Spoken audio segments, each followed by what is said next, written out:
ever since Donald Trump called on Russian hackers to retrieve Hillary Clinton's missing emails. The respective campaigns have been racing either to mitigate or capitalize on the fallout, depending on which side you're talking about. In the last 24 hours or so, Trump and his campaign chairman, Paul Manafort, gave interviews to Fox News and sang from the same hymnal as they made the case that this whole story has gotten blown way out of proportion. First of all, he didn't encourage anybody to hack. Secondly, what he said was that the 33 illegally deleted emails are still missing, and he was making a sarcastic point about those 33,000 emails. Of course I'm being sarcastic, and they don't even know, frankly, if it's Russia. They have no idea if it's Russia, if it's China, if it's somebody else. Who knows who it is?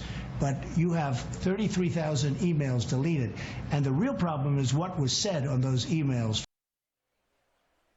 So that's the Trump side trying to ameliorate. We also have the Clinton side trying to capitalize.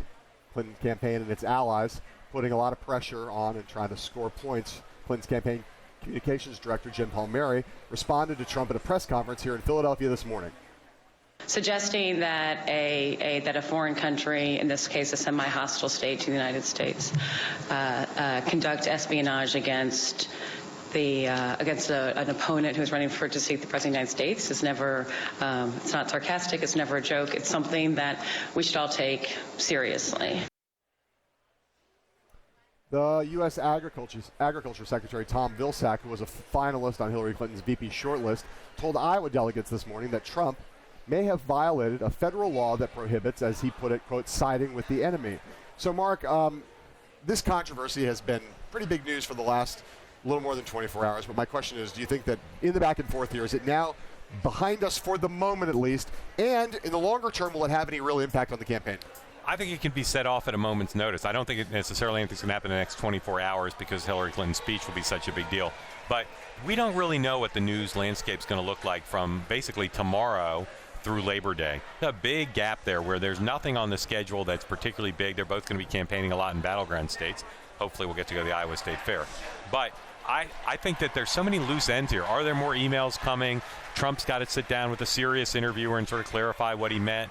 I think you'll hear more from Republicans. Democrats are going to keep pounding on it. So I don't think it's over. And my sense is the press is so siding against Trump on this for the most part that it still will do damage with him unless the dynamic changes. Trump has not answered the fundamental questions. He has not full-throatedly, seriously, significantly denounced Vladimir Putin. He still says nice things about Putin. He still says Putin's a better leader than Barack Obama. He has not put out his tax returns, and so therefore we don't know what his financial entanglements with Russia are. Until those things are known, if he ever does them, the press, I think, smells blood in the water here, and there are big, real questions that they want to get answers to. So it could be alive for months. Right. But if we got more emails from the DNC, that could, yes, I know. It could change the thing right back around.